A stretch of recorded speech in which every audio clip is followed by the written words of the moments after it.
ನಮಸ್ಕಾರ ವೀಕ್ಷಕರೇ.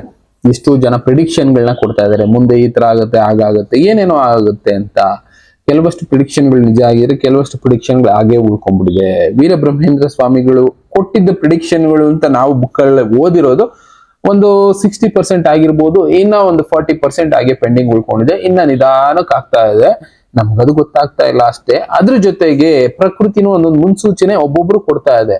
ಅಂದ್ರೆ ನಮ್ ಜೊತೆಗೆ ಎಷ್ಟೋ ಜನ ಬದುಕ್ತಾ ಇರ್ತಾರೆ ಬಿಡಿ, ಅವರು ಮುನ್ಸೂಚನೆ ಸಿಗ್ತಾ ಇರುತ್ತೆ. ಪ್ರಕೃತಿನಲ್ಲಿ ಈ ತರ ಒಂದು ವಿಪತ್ತು ಬರುತ್ತೆ, ಎಚ್ಚೆತ್ಕೊಳ್ಳಿ, ಈ ತರ ಒಂದು ಅಪಾಯ ಬರುತ್ತೆ, ಅನಾಹುತ ಬರುತ್ತೆ, ಎಚ್ಚೆತ್ಕೊಳ್ಳಿ ಅಂತ. ಅದನ್ನ ಕೆಲವೊಬ್ರು ಒಂದೊಂದು ವಿಡಿಯೋದಲ್ಲಿ ತಿಳಿಸೋ ಕೆಲಸ ಮಾಡ್ತಾ ಇದ್ದಾರೆ. ಅದನ್ನೇ ಬಳಸ್ಕೊಂಡು ಬಂಡವಾಳ ಮಾಡ್ಕೊಂಡು ದುಡ್ಡು ಮಾಡ್ತಾ ಇರೋರು ಎಷ್ಟೋ ಜನ ಇದ್ದಾರೆ. ಹಂಗಾಗೋಗ್ಬಿಡುತ್ತೆ ಅಂತ. ಯಾವ ಸತ್ಯ ಯಾವ ಸುಳ್ಳು ಅಂತ ನಂಬೋದೇ ಸ್ವಲ್ಪ ಕಷ್ಟ. ಯಾಕೆಂದ್ರೆ ನಾನು ಮೊದಲೇ ಹೇಳಿದೆ, ಒಂದು 100 ಜನದಲ್ಲಿ ಒಂದು 3-4 ಜನ ಸತ್ಯ ಹೇಳೋರಿದ್ರೆ ಇನ್ನು ಉಳಿದವರು ಯಾವ್ದಾವ್ದೋ ಟಿವಿಗಳಲ್ಲಿ ಅದು ಇದು ನ್ಯೂಸ್ಗಳೆಲ್ಲ ನೋಡ್ಬಿಟ್ಟು ಹಿಂಗಾಗೋಗ್ಬಿಡುತ್ತೆ, ನಾಳೆ ಹಿಂಗಾಗುತ್ತೆ, ನಾಡಿದ್ದು ಹಿಂಗಾಗುತ್ತೆ ಅಂತ ಬಿಫೋರ್ ಡೇ ಹೇಳೋದಕ್ಕೆ ಶುರು ಮಾಡ್ತಾರೆ. ಎಷ್ಟೋ ಜನ ತರ ಈಗ ಆಲ್ರೆಡಿ ಯೂಟ್ಯೂಬ್ ಚಾನೆಲ್ ಹೇಳೋದ್ರಿಂದ ಜನ ಅದೇ ಸತ್ಯ ಏನೋ ಅಂತ ನಂಬ್ಕೊಂಡ್ಬಿಟ್ಟಿದ್ದಾರೆ. ಕೆಲವಷ್ಟು ಜನ ಹೇಳೋದು ಹಿಂದೆ ಆಗಿರೋ ಪ್ರೋಗ್ರಾಮ್ಗಳನ್ನ ನೋಡ್ಕೊಂಡು ಹೇಳಿರೋರು ಇರ್ತಾರೆ. ಸ್ವಲ್ಪ ಎಚ್ಚೆತ್ಕೊಳ್ಳಿ, ಹುಷಾರಾಗಿರಿ. ಇನ್ನ ಮೇನ್ ಮ್ಯಾಟರ್ ಬರೋದಾದ್ರೆ, ಈ ಪ್ರಿಡಿಕ್ಷನ್ಗಳು ಮುನ್ಸೂಚನೆಗಳು ಕೊಡ್ತಾ ಇರುತ್ತೆ. ಇಲ್ಲಿ ಒಂದು ಹುಡುಗ, ಒಂದು 5-6 ವರ್ಷದ ಹುಡುಗ, ಅವನಿಗೆ ಒಂದು ಪ್ರಿಡಿಕ್ಷನ್ ಅಂದ್ರೆ ಮುಂದೆ ಆಗುವಂತ ಸಿಚುವೇಶನ್ಗಳು ಕಾಣಿಸ್ಕೊಂಡಿದೆ. ಆ ಹುಡುಗ ಅದನ್ನ ಎಕ್ಸ್ಪ್ಲೈನ್ ಮಾಡ್ತಾ ಹೋಗ್ತಾನೆ. ಅವ್ನಿಗೆ ಅಷ್ಟೊಂದು ಐಡಿಯಾನು ಇಲ್ಲ ಬಿಡಿ. ಸುಮಾರು 800 ಮೀಟರ್ ಎತ್ತರದ ಸುನಾಮಿ ಬರುತ್ತೆ ಅಂತ ಎಕ್ಸ್ಪ್ಲೈನ್ ಮಾಡ್ತಾನೆ ಅವನ ವಿಡಿಯೋದಲ್ಲಿ. 800 ಮೀಟರ್ ಅಂದ್ರೆ ಎಷ್ಟಿರುತ್ತೆ ಅಂತಾನು ಗೊತ್ತಿಲ್ಲ, ಮನೆ ಅಷ್ಟಿರ್ಬೋದು ಅನ್ಕೊಂಡಿದ್ದಾನೆ ಹುಡುಗ. ಅದನ್ನ ಡೀಟೇಲ್ ಆಗಿ ಹೇಳ್ತಾ ಹೋಗ್ತಾನೆ, ಇಂಥದ್ದೆಲ್ಲ ಬರುತ್ತೆ. ಅದ್ರ ಜೊತೆಗೆ ಇದು ಕ್ರಿಯೇಟೆಡ್ ಆಗಿರುತ್ತೆ ಅಂತ ಕೂಡ ಎಕ್ಸ್ಪ್ಲೈನ್ ಮಾಡ್ತಾ ಹೋಗ್ತಾನೆ. ಇದರಿಂದ ಎಷ್ಟೋ ಜನ ಸತ್ತೋಗ್ತಾರೆ. ಪ್ಲಸ್ ಇಲ್ಲೇನಂದ್ರೆ ಭೂಮಿ ರೀಫಾರ್ಮೇಶನ್ ಅನ್ನೋದು ಮಾಡ್ಕೊಳ್ತಾ ಇದೆ, ತನ್ನನ್ನ ತಾನು ಸರಿ ಮಾಡ್ಕೊಳ್ತಾ ಇದೆ ಭೂಮಿ ಅಂತ ಈ ಹುಡುಗ ಎಕ್ಸ್ಪ್ಲೈನ್ ಮಾಡ್ತಾನೆ. ಇಲ್ಲಿ ಯಾರು ಕೂಡ ಹೇಳ್ಕೊಟ್ಟೋದಕ್ಕೆ ಹೋಗಿರಲ್ಲ ಬಿಡಿ. ಎಂತಕ್ಕೆ ಅಂದ್ರೆ ಸಣ್ಣ ಮಕ್ಳ ಹತ್ರ ಆಕ್ಟಿಂಗ್ ಮಾಡ್ಸೋರು ತುಂಬಾ ಜನ ಇರ್ತಾರೆ. ಅದ್ರಲ್ಲಿ ಇವ್ರು ಜಸ್ಟ್ ಕ್ವಶನ್ಗಳು ಹೇಳ್ತಾ ಹೋಗ್ತಾನೆ ಉತ್ತರ. ಇದು ಸತ್ಯನ ಅಂದ್ರೆ ಕೆಲವಷ್ಟು ಸಲ ಸತ್ಯ ಆಗಿರುತ್ತೆ. ಬಟ್ ಈ ವಿಡಿಯೋ ಒಂದು ಸಲ ನೋಡಿ ನೀವು, ಸಣ್ಣ ಮಕ್ಕಳಿಗೆ ಇದು ಗೋಚರ ಆಗ್ತಾ ಇದೆ. ಇನ್ನ ಎಷ್ಟೋ ಜನಕ್ಕೆ ಇಂಥ ವಿಷಯಗಳು ಗೋಚರ ಆಗ್ತಾ ಇದೆ. ಅನ್ನು ಮುಂದೆ ಈ ತರ ಒಂದು ಸಿಚುವೇಶನ್ ಬರುತ್ತೆ, ನೀನ್ ಇದರಿಂದ ಬಚಾವಾಗೋದಕ್ಕೆ ಸಿದ್ಧತೆಗಳನ್ನ ಮಾಡ್ಕೋ ಅಂತ ಎಚ್ಚರಿಸ್ತಾ ಇದೆ ಯಾವುದೋ ಒಂದು ರೂಪದಲ್ಲಿ. ಅದು ಯಾವ ಶಕ್ತಿನೋ ಹೇಳೋದಕ್ಕಾಗೋದಿಲ್ಲ. ಒಂದ್ಸಲ ಈ ವಿಡಿಯೋ ನೋಡಿ ನೀವು. So what were you just telling me though? Oh yeah. There's gonna be a tsunami and like flood, but they call it the flood 2.0. And like there's gonna be a wave and like there's gonna be a tsunami and like a flood. Yeah. And then the like tsunami's gonna be 800 meters in the air. And there's gonna be like, I don't even know how big 800 meters is. well, it's kind of big. It sounds big. It's bigger than the house. I'm sure it is. It's almost bigger than the planet. But there's gonna be stuff like sharks and I think there's gonna be like great white sharks when the flood comes, because there's, well, like Guy said, there's gonna be sharks and stuff. I don't know. That's all. Okay. It's not AI. It's real life. Like, I'm horrified. Are we all just horrified? Just horrified. Just gonna die today when the flood happens? Well, I hope it's not today. We're screwed. We ain't got a boat. It's not today. Okay, well that's good. They did know, but I think the earth just rebooted. And I don't know. I just don't know that everybody that's living here and like living in the like earth thinks the earth is real, but it's not actually real, because some scientists didn't find out. Like there's a glitch. So what is our life then? I don't know. Maybe it's just a computer.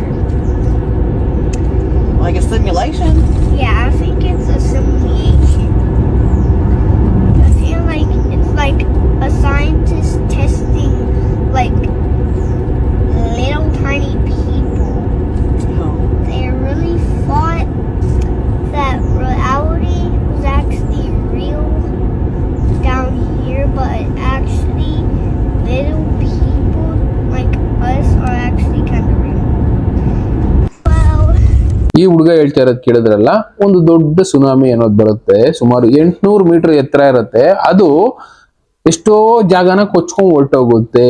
ಇದು ಭೂಮಿ ಮತ್ತೆ ತನ್ನನ್ನ ತಾನು ಸರಿ ಮಾಡ್ಕೊಳ್ತಾ ಇರೋ ಒಂದು ಪ್ರಕ್ರಿಯೆ ಅಂತ ಹುಡುಗ ಎಕ್ಸ್ಪ್ಲೇನ್ ಮಾಡ್ತಾನೆ.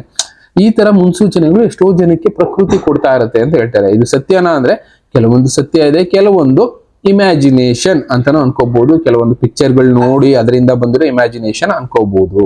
ಇನ್ನ ಇದೇ ರೀತಿ ಮುನ್ನೆಚ್ಚರಿಕೆಯನ್ನ ಎಷ್ಟೋ ಜನಕ್ಕೆ ಪ್ರಕೃತಿ ಕೊಟ್ಟಿತ್ತು. ಎಕ್ಸಾಂಪಲ್, ಅಂಡಮಾನ್ ನಿಕೋಬಾರ್ ಸಮೀಪ ಒಂದು ದ್ವೀಪ ಇದೆ. ಆ ದ್ವೀಪದಲ್ಲಿ ಸುಮಾರು 201 ಜನ ಇದ್ರು. ಅಲ್ಲಿ ಸುನಾಮಿ ಅನ್ನೋದು ಬಂತು 2003-4 ಈ ಆಸ್ಪಾಸ್ನಲ್ಲಿ ಒಂದು ಸುನಾಮಿ ಬಂತು. ಆ ಸುನಾಮಿ ಬರೋದಕ್ಕೆ 2 ದಿನ ಮುಂಚೆ ಎಲ್ಲರೂ ಏನ್ ಮಾಡಿದ್ರು, ಬೆಟ್ಟ ಹತ್ತಿ ಕೂತಿದ್ರು. ಆ ಸುನಾಮಿ ಬಂದಾದ್ಮೇಲೆ ಎಲ್ಲರೂ ವಾಪಸ್ ಬೆಟ್ಟದಿಂದ ಕೆಳಗಡೆಗೆ ಅವರ ಫ್ಯಾಮಿಲಿ ಐಟಮ್ಸ್ಗಳು ಅದೆಲ್ಲ ಶಿಫ್ಟ್ ಮಾಡ್ಕೊಂಡ್ರು. ಅಂದ್ರೆ ಅವ್ರಿಗೆ 2 ದಿನ ಮುಂಚೆ ಪ್ರಕೃತಿ ಯಾವುದೋ ಒಂದು ರೂಪದಲ್ಲಿ ಎಚ್ಚರಿಕೆ ಅನ್ನೋದನ್ನ ಕೊಟ್ಟಿತ್ತು. ನೋಡಪ್ಪ, ಈ ತರ ಒಂದು ಸುನಾಮಿ ಬರುತ್ತೆ, ನೀನ್ ಎಚ್ಚೆತ್ಕೋ ಅಂತ. ಅವ್ರು ಎಚ್ಚೆತ್ಕೊಂಡ್ರು. 201 ಜನದಲ್ಲಿ ಒಬ್ರಿಗೂ ಕೂಡ ಒಂದ್ ಸಣ್ಣ ಗಾಯನೂ ಆಗ್ಲಿಲ್ಲ. ಯಾಕೆ? ಅವ್ರಿಗೆ ಪ್ರಕೃತಿ ಮುನ್ಸೂಚನೆ ಕೊಟ್ಟಿತ್ತು, ಪ್ರಕೃತಿ ಜೊತೆ ಬದುಕ್ತಾ ಇದ್ದಾರೆ. ಅದೇ ರೀತಿ ಒಬ್ಬೊಬ್ರಿಗೆ ಒಂದೊಂದು ಮುನ್ಸೂಚನೆ ಕೊಡ್ತಾ ಇರುತ್ತೆ.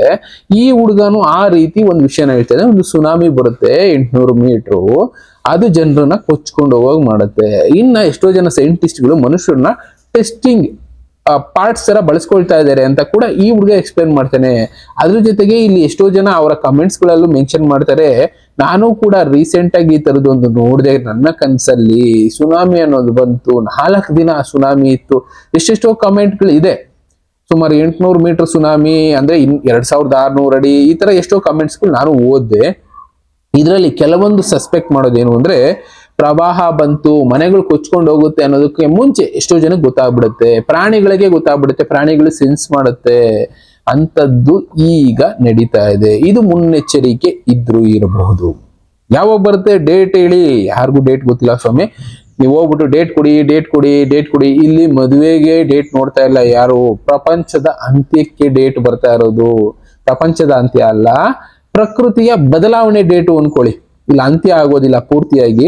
ಕೆಲವಷ್ಟು ಜನ ಹೋಗ್ತಾರೆ, ಮಾರ್ಪಾಟು ಅನ್ನೋದಾಗುತ್ತೆ, ಅಂದ್ರೆ ಬದಲಾವಣೆ ಅನ್ನೋದಾಗುತ್ತೆ. ಅದನ್ನೇ ಆ ಹುಡುಗ ಹೇಳಿದ್ದು.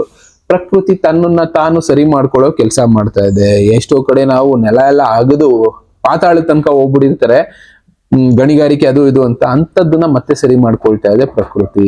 ಇನ್ನ ವಾತಾವರಣ ಪೂರ್ತಿಯಾಗಿ ಹಾಳು ಮಾಡಿರ್ತೀವಲ್ಲ, ಅಂತ ವಾತಾವರಣನ ಸರಿ ಮಾಡೋ ಕೆಲಸ ಮಾಡ್ತಾ ಇದೆ ಪ್ರಕೃತಿ. ಅಂತದನ್ನೇ ಇಲ್ಲಿ ಡಿಸ್ಕಸ್ ಮಾಡ್ತಾ ಇರೋದು. ಈ ಹುಡುಗ ಕೂಡ ಅದನ್ನೇ ತಿಳಿಸ್ತಾ ಇರೋದು. ಈ ತರದ್ದು ಮುಂದೆ ಒಂದು ದಿನ ಬರುತ್ತೆ, ಪ್ರಕೃತಿನಲ್ಲಿ ಈ ತರ ಒಂದು ಸಿಚುಯೇಷನ್ ಬರುತ್ತೆ. ಇದು ನಂಬೇಕಾ? ನಂಬೋರ್ ನಂಬೋದು, ಬಿಡೋರ್ ಬಿಡಬಹುದು. ಬಟ್ ಆದ್ರೆ ಇದಂತೂ ಒಂದು ಮುನ್ಸೂಚನೆ. ಇದನ್ನ ಅಮರ ಗುರುಗಳು ಕೂಡ ಅವರ ಒಂದು ಇದರಲ್ಲಿ ತಿಳಿಸುವಾಗ ತಿಳಿಸಿದ್ದಾರೆ. ಒಂದು ಟೈಮ್ ನಲ್ಲಿ ಪೂರ್ವ ಕರಾವಳಿ ಏನಿದೆ, ನಮ್ಮ ಈ ವಿಶಾಖಪಟ್ಟಣಂ, ಚೆನ್ನೈ, ಈ ಕಡೆ ಒಡಿಶಾ, ಈ ಸರೌಂಡಿಂಗ್ ಎಲ್ಲ ಸುಮಾರು 3000 ಅಡಿ ಎತ್ತರದ ಸುನಾಮಿ ಅನ್ನೋದು ಬರುತ್ತೆ ಅಂತ ಹೇಳಿದ್ದಾರೆ. ಇಲ್ಲಿ ತನಕ ಬಂದಿಲ್ಲ, ಅದು ಮುಂದೆ ಬರ್ಬೋದು. ಅವ್ರು ಹೇಳಿದ ಟೈಮ್ ನಲ್ಲಿ ಆಸ್ಪಾಸು ಲೆಕ್ಕ ಹಾಕೊಳ್ಳೋದಾದ್ರೆ 2024ರಿಂದ 2035 ಒಳಗಡೆ ಇಂಥದ್ದೊಂದು ಬಂದು ಹೋಗುತ್ತೆ. ಎಷ್ಟೋ ಜನಕ್ಕೆ ಈ ತರ ಈಗ ಫೀಲ್ ಆಗೋದಕ್ಕೆ ಶುರು ಆಗಿದೆ. ಅಂದ್ರೆ ತುಂಬಾ ಜನ ಇದನ್ನ ಎಕ್ಸ್ಪ್ರೆಸ್ ಮಾಡ್ತಾ ಇದ್ದಾರೆ. ಹೌದು ಸರ್, ನನಗೂ ಈ ತರ ಕಾಣಿಸ್ತು, ನನಗೂ ಈ ತರ ನೋಡಿದೀವಿ, ನಾವು ಈ ತರ ಫೀಲ್ ಮಾಡಿದೀವಿ, ನಮ್ಮ ಕನ್ಸಲ್ ಬಂದಿತ್ತು. ಅಂದ್ರೆ ಮುಂದೆ ಒಂದು ಆಗೋದನ್ನ ಎಚ್ಚರಿಕೆ ಕೊಡ್ತಾ ಇದೆ. ನೋಡಪ್ಪ, ನೀನು ಇಲ್ಲಿಂದ ಹೋಗು, ಇಲ್ಲಿಂದ ಬಚಾವಾಗು, ಯಾವಾಗ ಬೇಕಾದ್ರೂ ಆಗ್ಬೋದು. ಅದು ಎಷ್ಟು ಜನ ಶಿಫ್ಟ್ ಮಾಡ್ಬೇಕು ಅಂತ ಇರುತ್ತೆ, ಅಷ್ಟು ಜನ ಹೋಗಾದ್ಮೇಲೆ ಬಂದ್ರು ಬರ್ಬೋದು ಪ್ರಕೃತಿನಲ್ಲಿ. ಇಂಕೆ ಅಂದ್ರೆ ಯಾರೋ ಒಬ್ರನ್ನ ಕಾಪಾಡೋದಕ್ಕೆ ವೇಟ್ ಮಾಡ್ತಾ ಇರ್ಬೋದು. ಹೀಗೆ ಅಂತಾನೆ ಹೇಳೋದಕ್ಕಾಗೋದಿಲ್ಲ. ಭೂಮಿ ಮೇಲೆ ಏನೇನೋ ಶಕ್ತಿಗಳಿದೆ, ಯಾರು ಕೂಡ ಜಡ್ಜ್ ಮಾಡೋದಕ್ಕೆ ಆಗದೆ ಇರೋಷ್ಟು ಮಟ್ಟಿಗೆ ಶಕ್ತಿಗಳಿದೆ. ಅಂತ ಶಕ್ತಿಯನ್ನು ವೇಟ್ ಮಾಡ್ತಾ ಇರ್ಬೋದು, ಯಾರೋ ಒಬ್ರನ್ನ ಕಾಪಾಡೋದಕ್ಕೋಸ್ಕರ, ಇಲ್ಲ ಯಾರೋ ಒಬ್ರನ್ನ ಕೊಲ್ಲೋದಕ್ಕೋಸ್ಕರ, ಆ ಟೈಮ್ಗೋಸ್ಕರ ಕಾಯ್ತಾ ಇರುತ್ತೆ. ಅಂತ ದಿನ ಬಂದಾಗ ಏನು ಮಾಡೋದಕ್ಕಾಗೋದಿಲ್ಲ. 3000 ಅಡಿ ಎತ್ತರದ ಸುನಾಮಿ ಬರುತ್ತೆ ಅಂತ ಕೂಡ ಅವರು ತಿಳಿಸಿದ್ರು. ಇನ್ನ ಕಾಲಜ್ಞಾನಿಗಳು ಬರೆದಿದ್ರು, ಅಚ್ಯುತಾನಂದ ದಾಸ್ ಅವರು ತಿಳಿಸಿದ್ರು. ಒಂದಲ್ಲ ಒಂದಿನ ಒಡಿಶಾ ಪೂರಿ ಜಗನ್ನಾಥ ದೇವಸ್ಥಾನ ಏನಿದೆ, ಅದು ಸಮುದ್ರದ ಅಲೆಗಳಲ್ಲಿ ಮುಚ್ಚೋಗುತ್ತೆ. ಅಂದ್ರೆ ಯಾವ ಮಟ್ಟಕ್ಕೆ ಸುನಾಮಿ ಅನ್ನೋದು ಬರ್ಬೋದು ಹೇಳೋದಕ್ಕೆ ಆಗೋದಿಲ್ಲ ಅಲ್ಲ. ಇಲ್ಲಿ ಬಾಲ ಹುಡುಗ ಅಂದ್ರೆ ಸಣ್ಣ ಮಕ್ಕಳನ್ನ ದೇವರು ಅಂತ ಕರೀತಾರೆ. ಇಲ್ಲಿ ಹೇಳ್ಕೊಟ್ಟು ಮಾಡಿಸಿದಾರೆ ಅನ್ನೋದು ಸ್ವಲ್ಪ ಕಷ್ಟನೇ. ಅಷ್ಟು ಈಸಿಯಾಗಿ ಈ ತರ ಎಲ್ಲ ಹೇಳ್ಕೊಟ್ಟು ಆಕ್ಟಿಂಗ್ ಮಾಡ್ಸೋದಲ್ಲ. ಹುಡುಗ ರಿಯಲ್ ಆಗಿ ಸ್ವಲ್ಪ ಮಾತಾಡ್ತಾನೆ, ಕ್ಯಾಶುಯಲ್ ಆಗಿ. ಅದನ್ನ ನೋಡಿದ್ರೆ ಒಂದು 90% ಹುಡುಗ ಹೇಳ್ತಾರೆ ಸತ್ಯ ಇರ್ಬೋದು. ಬಟ್ ಡೇಟ್ ಅವನಿಗೂ ಗೊತ್ತಿಲ್ಲ. ಬರುತ್ತೆ ಸುನಾಮಿ ಪ್ಲಸ್ ಇನ್ನು ಮನುಷ್ಯರು ಕೂಡ ಟೆಸ್ಟಿಂಗ್ ಮಾಡ್ತಾ ಇದಾರೆ. ಕೆಲವಷ್ಟು ಟೆಸ್ಟಿಂಗ್ಗಳು ನಾರ್ಮಲ್ ಆಗಿ ಮಾಡಿದ್ರೆ ಗೊತ್ತಾಗುತ್ತೆ ಅಂದ್ಬಿಟ್ಟು ಸಮುದ್ರದ ಒಳಗಡೆ ಎಲ್ಲ ಹೋಗಿ ಟೆಸ್ಟಿಂಗ್ಗಳು ಮಾಡ್ತಾ ಇದಾರೆ. ಆ ಟೆಸ್ಟಿಂಗ್ ಇಂದ ಕೂಡ ಬೇಕಾದ್ರೂ ಆಕ್ಟಿವೇಟ್ ಆಗ್ಬೋದು ಸುನಾಮಿ. ಇನ್ನ ಇಷ್ಟೋ ಮಹಾಯುದ್ಧಗಳಲ್ಲಿ ದೊಡ್ಡ ದೊಡ್ಡ ಸಬ್ಮರೀನ್ಗಳು ನೀರೊಳಗೆ ಮುಳುಗೋದು ಬೇಡ. ಈಗಲೂ ಎಷ್ಟೋ ಸಬ್ಮರೀನ್ಗಳು ನಮ್ಮ ಪಶ್ಚಿಮ ಬಂಗಾಳದಿಂದ ಹಿಡಿದು ಈ ಕೆಳಗಡೆ ಶ್ರೀಲಂಕಾ ತನಕ ಪೂರ್ವ ಕರಾವಳಿನಲ್ಲಿ ಸಬ್ಮರೀನ್ಗಳು ಎಷ್ಟೋ ಇದಾವೆ. ಅದರಲ್ಲಿ ನ್ಯೂಕ್ಲಿಯರ್ ವೆಪನ್ಗಳು ಎಷ್ಟೋ ಇದಾವೆ. ಅಕಸ್ಮಾತ್ ಆಗಿ ಎಕ್ಸ್ಪ್ಲೋಡ್ ಆಯ್ತು ಅಂದ್ರೂ ಸುನಾಮಿ ಕ್ರಿಯೇಟ್ ಆಗುತ್ತೆ. ಅದೇ ಹೇಳಿದ್ದು ಮಾನವ ನಿರ್ಮಿತ ಸುನಾಮಿ ಯಾವ ತರ ಬೇಕಾದ್ರೂ ಆಗ್ಬೋದು. ಒಟ್ಟಿನಲ್ಲಿ ಇದೆಲ್ಲದ್ರಿಂದ ಕರಾವಳಿಯ ಅಂತ್ಯ ಅನ್ನೋದಾಗುತ್ತೆ ಅಂತಾನೆ ಈ ಹುಡುಗನು ಎಚ್ಚರಿಸ್ತಾ ಇರೋದು. ನೋಡೋಣ ಯಾವ ಸತ್ಯ ಯಾವ ಸುಳ್ಳು, ಬಟ್ ಪ್ರಕೃತಿ ಮಾತ್ರ ಎಚ್ಚರಿಸುತ್ತೆ ಅನ್ನೋದು ಮಾತ್ರ ನಿಜ. ಯಾವುದೋ ಒಂದು ರೂಪದಲ್ಲಿ ಎಚ್ಚರಿಸಿ ಕಾಪಾಡೋರ್ನ ಕಾಪಾಡೋ ಕೆಲಸ ಮಾಡುತ್ತೆ. ಸಾಯ್ಬೇಕು ಅಂತ ಇರೋರ್ನ ಕೈ ಚೆಲ್ಲಿ ಬಿಟ್ಬಿಡುತ್ತೆ ಅಷ್ಟೇ. ಪ್ರಕೃತಿ ಜೊತೆ ಹೋದವ್ರನ್ನ ಪ್ರಕೃತಿ ಕಾಪಾಡುತ್ತೆ.